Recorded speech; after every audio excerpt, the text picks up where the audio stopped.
Thank you for having me here today.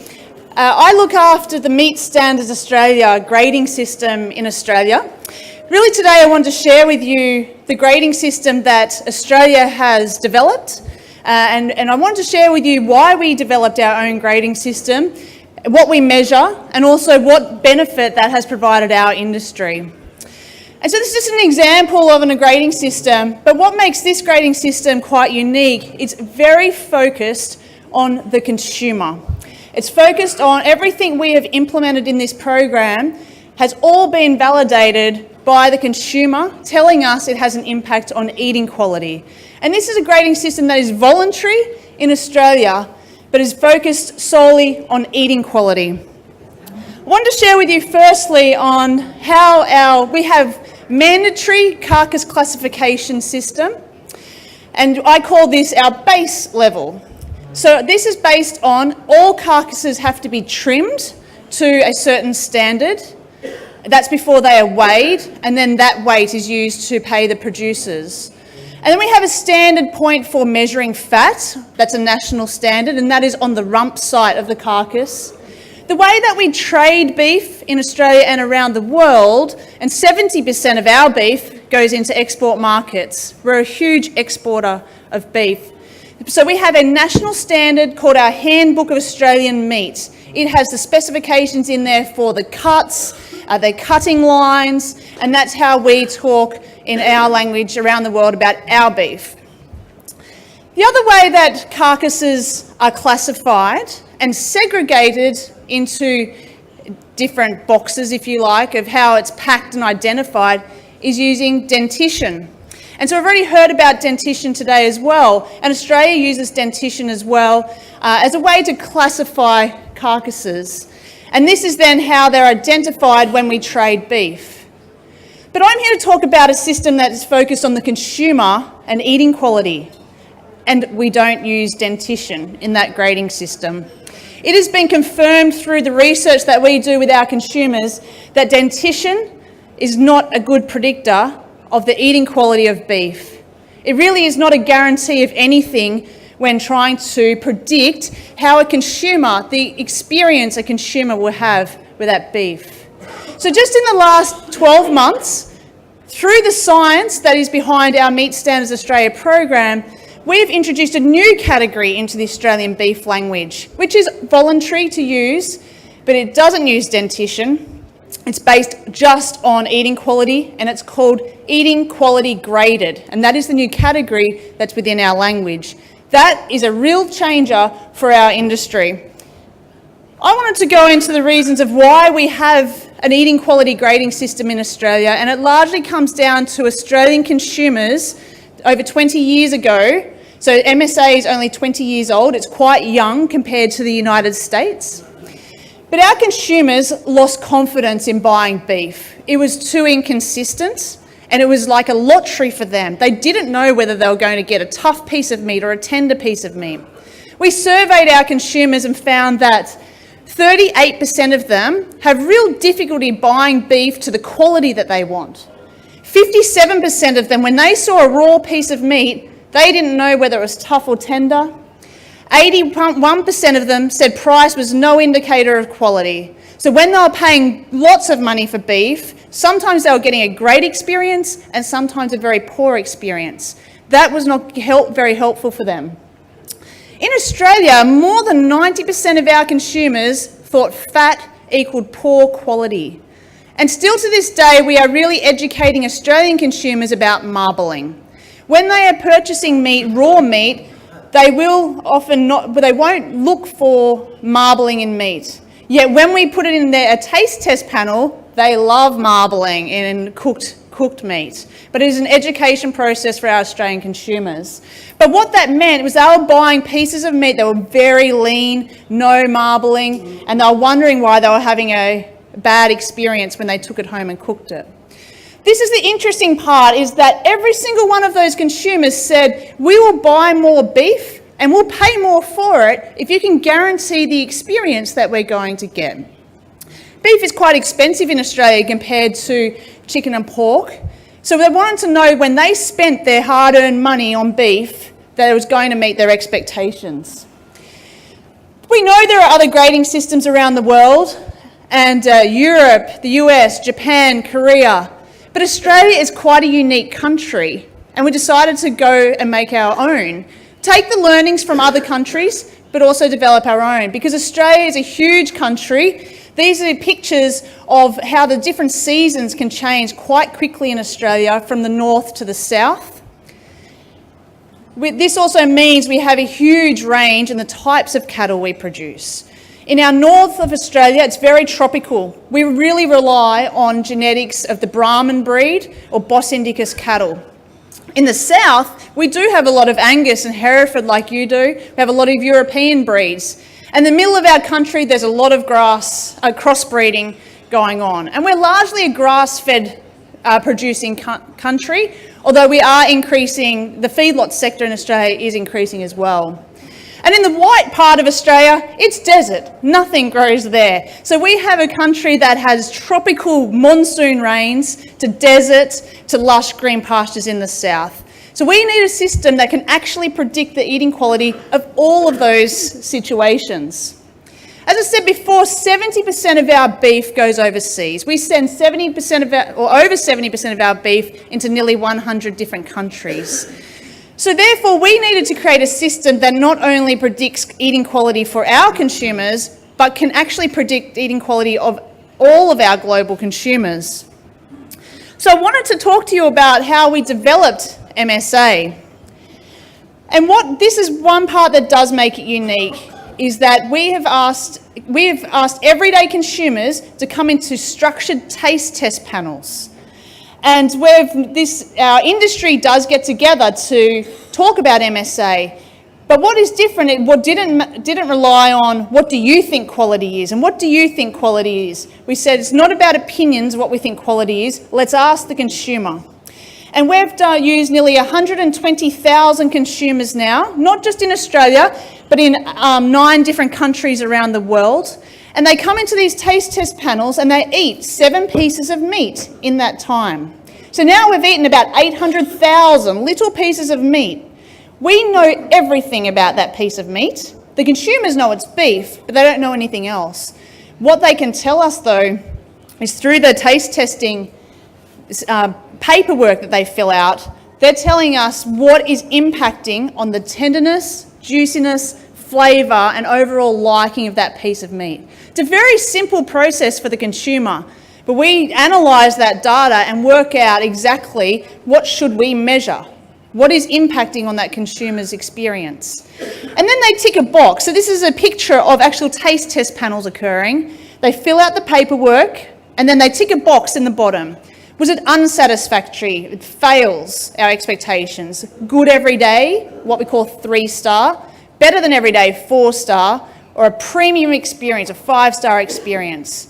Now we take that information and we analyse it.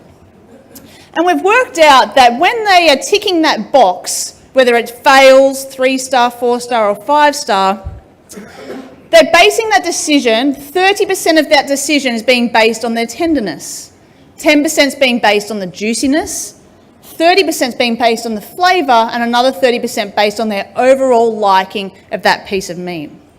Now with that information, when we grade a carcass, the graders have a handheld computer that has a calculation inside it. And it is taking about 14 different measurements off every carcass. What it's predicting is an eating quality score out of 100 for every single cut in that carcass. It doesn't apply the one grade to the whole carcass and every cut has the same grade, which is a little different to other grading systems. It actually gives a score out of 100 for every cut. And depending on that score out of 100 determines how it should be sold to the consumer. If that score out of 100 is less than 46, it is not going to meet consumers' expectations and they will consider that to be failing them. Between 46 and 64 is 3-star, then 4-star and 5-star. And I need you to remember this because I'm going to come back to these scores, if you like, during my presentation. So out of one carcass, we predict all the different cuts. but we also do it by 8 different cooking methods. Because you might know yourself that one cut, if you actually barbecue or steak it, it eats better or worse if you roast it or stew it. So we do it by 8 different cooking methods. This means out of one carcass, we predict 169 different cut by cook scores or combinations. So it's quite complex, the maths behind it.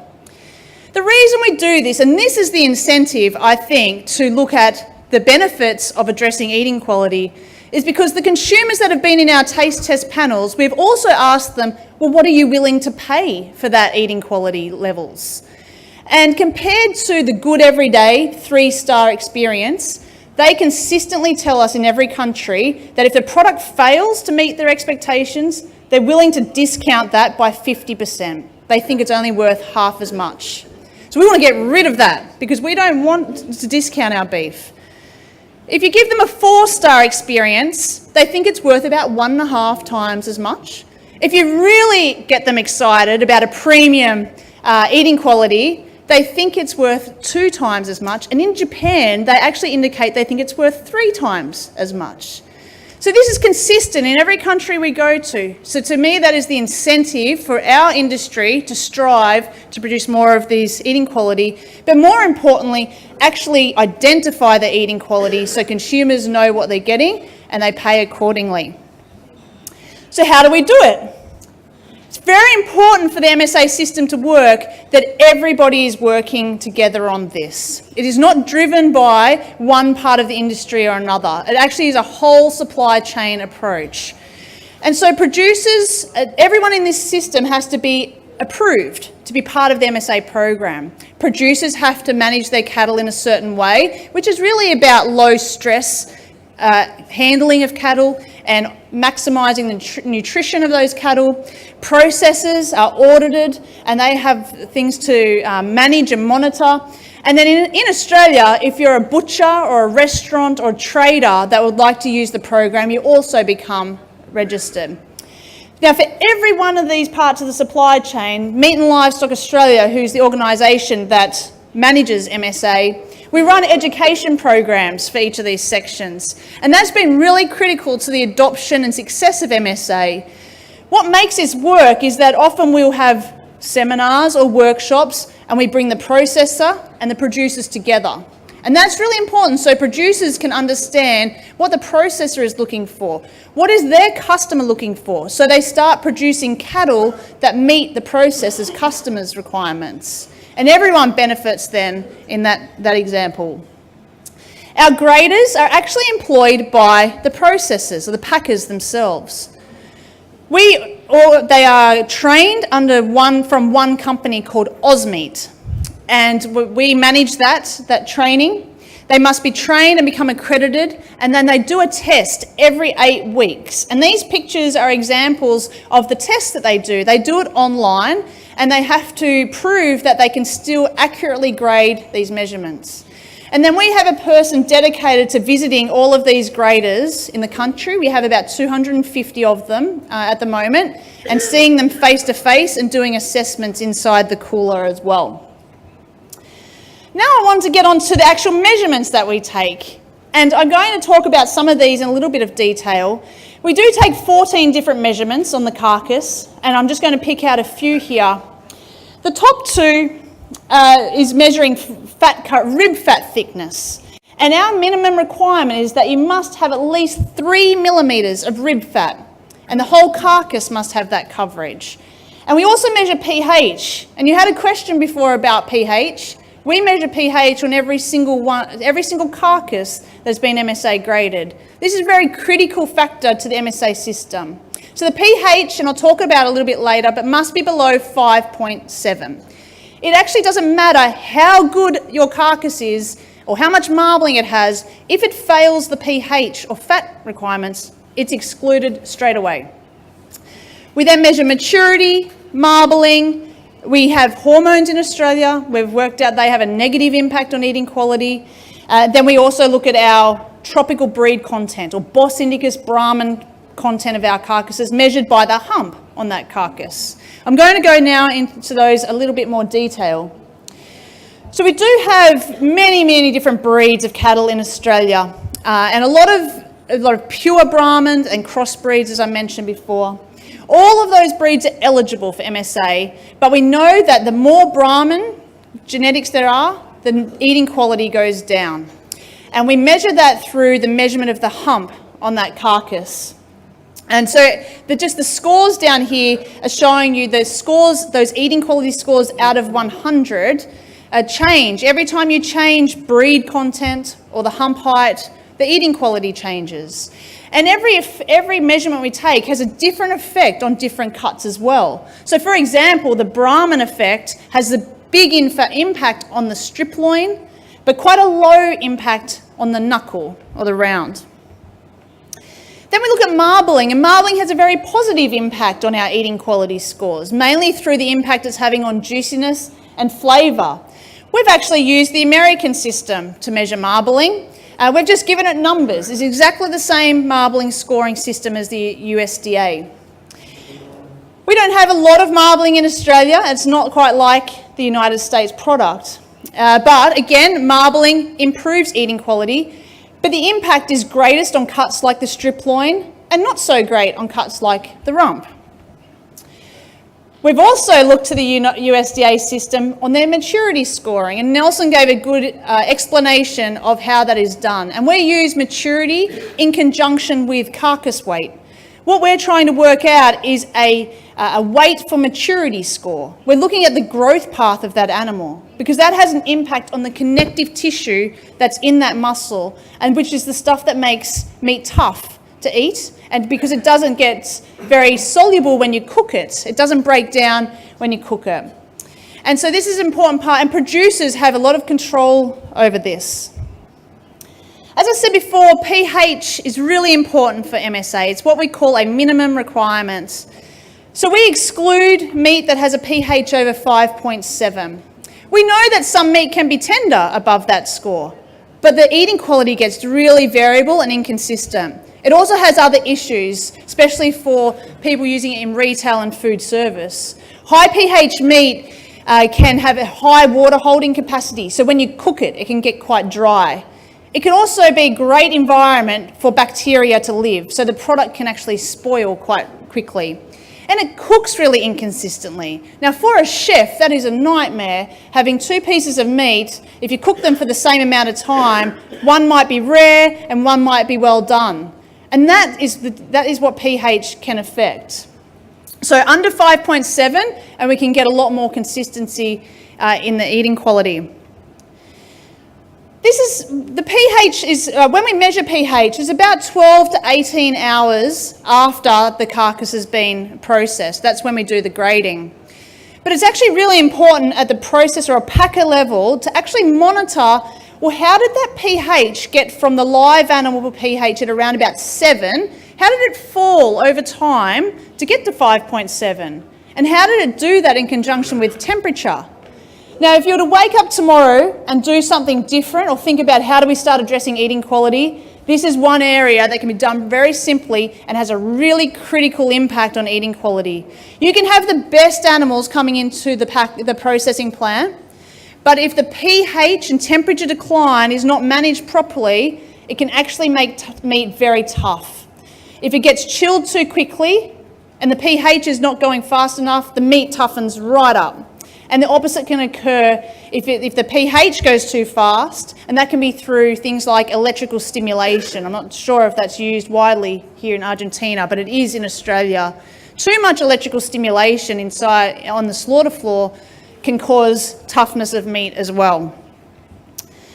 We have this minimum fat coverage requirement, and we know that fat contributes to the flavour and the juiciness of meat. But in this case, it really is about putting an insulation blanket, if you like, over a carcass. So when it goes into that refrigeration, that it is protected from not getting too cold too quickly, and so it doesn't toughen the meat. In Australia, about a quarter of the carcasses that have been MSA graded are actually hung by what we call tender stretching. So the traditional method for Australia is by the Achilles tendon. But there are benefits or improvements in eating quality, especially for the hindquarter cuts, rumps and top sides that are improved by tender stretching the carcass. Because if you look at that animal, it actually is hanging in its almost natural walking pose. And that's actually stretching all the hindquarter muscles as it goes through rigor mortis and makes them more tender. So this is very important when you think about cattle in Australia. Brahmins have negative eating quality, so those packers use tender stretching to improve eating quality and to counteract some of those differences. These are some of the other measurements that we do take, but they don't have any impact on eating quality scores. We measure eye muscle area exactly the same way that the USDA do, and that is used sometimes as a prediction of yield for us. We measure meat colour and we measure fat colour. Both have no impact on the eating quality score, but many companies will have their own specifications around the meat colour and fat colour scores, and largely to do with the visual appeal of that meat when it's sold. Now, they're the measurements that tell us what's the score out of 100. But you probably all know as well that if you keep meat for a little bit longer, it can actually get better. Some cuts can actually get more tender with what we call aging. So we predict those scores out of 100 we have a minimum of 5 days aging on all MSA beef. But we are also able to predict how those scores change over time up to 35 days of aging, because we know some of those cuts and some of the muscle structures will start to break down and improve the tenderness. But only some cuts benefit from that. For example, a tenderloin, it doesn't really get any better after 5 days, but some cuts like a rump or a strip loin can really improve in quality if you keep them for a little bit longer. So how does this all come together? Now, this is a simplified version of the calculations behind all those measurements. So in the handheld computer that the grader's holding, it's working out the grader puts in all the measurements on the left, and in that, this is predicting the eating quality scores for all the different cooking methods. So as I said, this is a simple version of this. But for example, the first animal, I'm just using marbling as an example where I've changed marbling, not much marbling. And that would be typical of an Australian carcass. Out of that animal, we've got a tenderloin that's got a 4-star, so purple equals 4-star, green equals 3-star, and gold equals 5-star. So we've got a tenderloin that's a 4-star steak.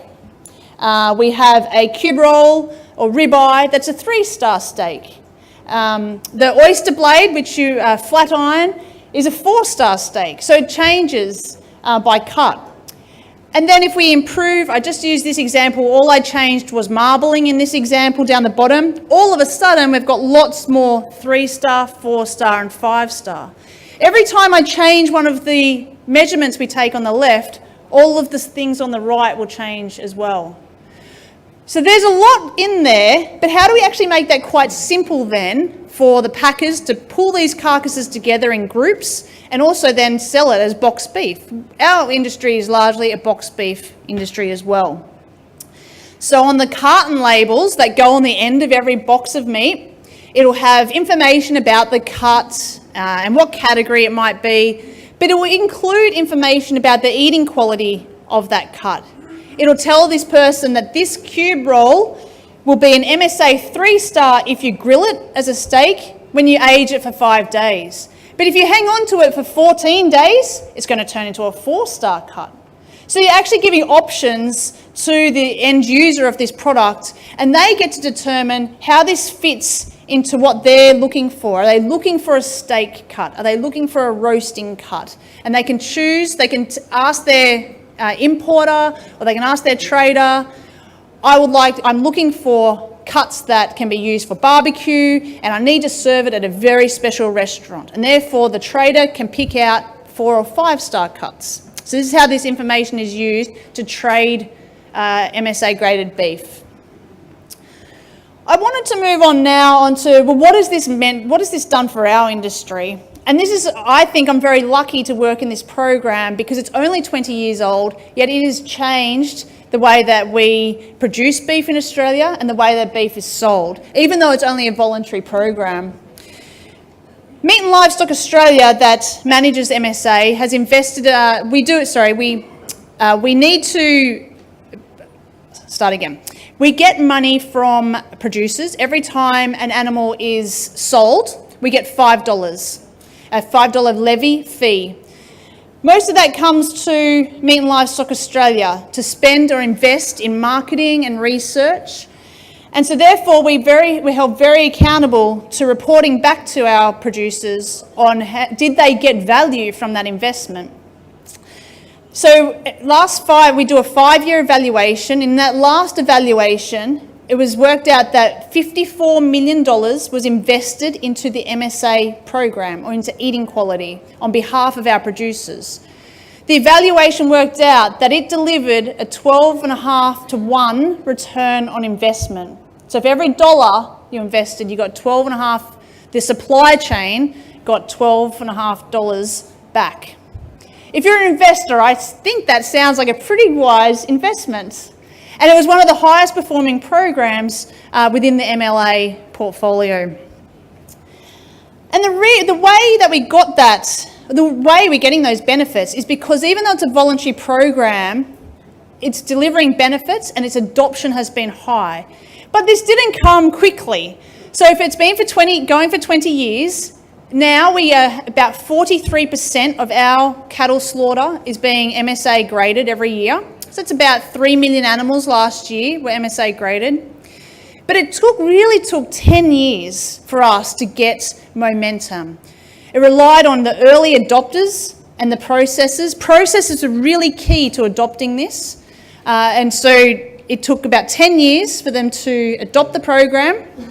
And it was after about 10 years when those people were showing that they were getting benefits that we had the large retailers. Australian market is dominated by 2 major retailers. And when those major retailers came on board and said, we want to use MSA, that is when we got the big increase in adoption. So that's a learning that we've had from MSA. It doesn't happen quickly. And this has been an evolving program. We are still doing taste test panels today. There'll be people in Australia sitting down in taste test panels so we can learn more about what's impacting eating quality, and we'll continue to improve the program. I guess the reason that 12.5 to 1 return was achieved is because everyone is benefiting in this. And I use the example of producers here. Again, this didn't happen overnight. It did take 10 years before we started seeing producers being paid for their performance, for their eating quality performance or their compliance to our program. Last year, for a grass-fed animal, an MSA grass-fed animal versus a non-MSA grass-fed animal, it was worth about $60 a head or about $43 US extra a head for that producer. And for a lot-fed animal, it worked out about $35 US a head difference just to meet those MSA requirements. It doesn't actually cost the producer to be part of MSA. It doesn't cost them anything. So to me, this is very easy for a producer to get on board.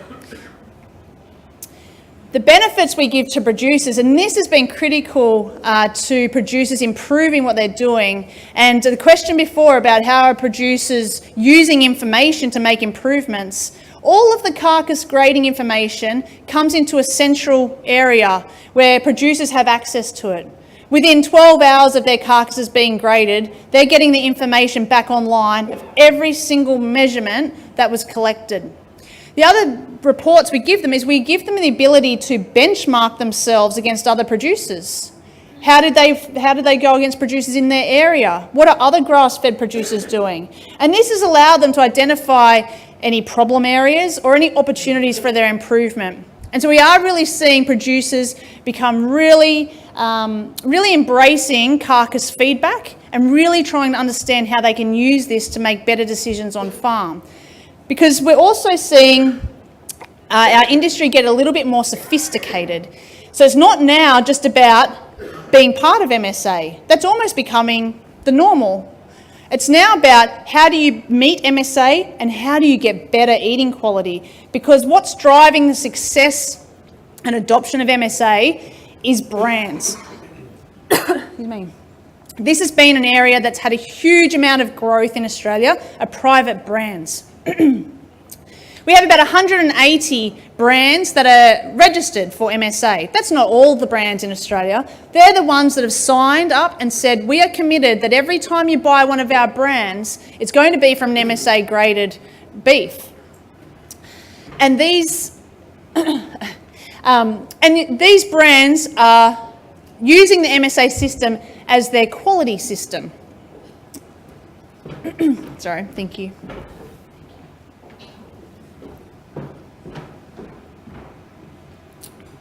So we work very closely with these brand owners. They're not just using MSA as the base level, they're now using the MSA system with the 3-star, 4-star, 5-star.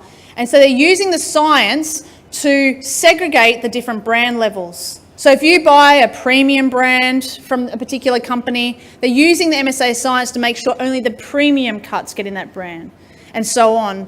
So for people buying that brand, they know exactly what they're going to get and they're going to pay accordingly. But they're willing to do that because it's going to meet their expectations every time. And consistency, as Roel said, is absolutely key in that. I also just wanted to show you some examples of how retailers, as I said, our market is heavily dominated by supermarkets.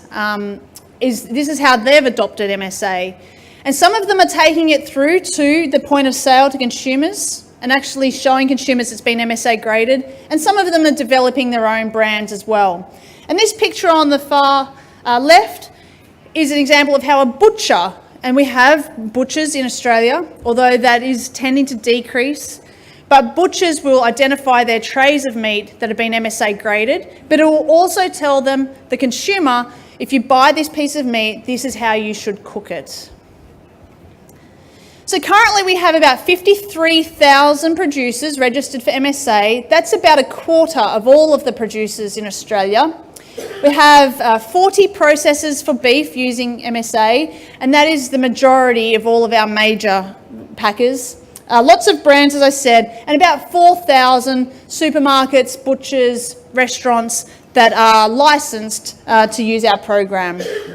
So I wanted to finish with this, in that MSA, there's a lot of information there, there's a lot of measurements that we take, there's a lot of science there and a lot of mathematics behind all of that. But the actual idea of MSA is really about making beef really simple for the consumer. We know consumers want to buy beef. They do in Australia anyway, and I imagine here too. They want to buy beef. They've got a meal in mind when they're going to buy beef, and they've got an occasion in mind. They know it's Tuesday night after work and I'm rushing to just make a quick meal, or it's a special occasion, and they're willing to pay a little bit more for that. But at the moment in Australia, when they're going to buy their beef, they are faced with this sea of red, lots of cuts of meat, and it gets very confusing, especially when compared to some of the other protein choices that are sitting next to it that are a quarter of the price. And I don't like to say the word chicken, but it's chicken. And chicken is 4 times cheaper than beef in Australia. So we just want to make beef really simple for the consumer. We think that carcass, it's got lots of cuts in there, but every one of those pieces can actually fit into a really simple matrix of what do you want for dinner tonight? So what's the meal? And what's the occasion? And so then we can make it very easy for them when they're shopping for beef. And as I've shown you before, they're actually willing to pay for those different levels of quality as well. And they'll buy more and they'll pay more, they've said, if you can meet their expectations every time. And that really is why we developed MSA, why it's having success, and we've never seen a year where it's gone backwards. It's going from strength to strength. And I really just want to share that with you as our experience in developing a grading system and the benefits it's delivered for our industry. Thank you.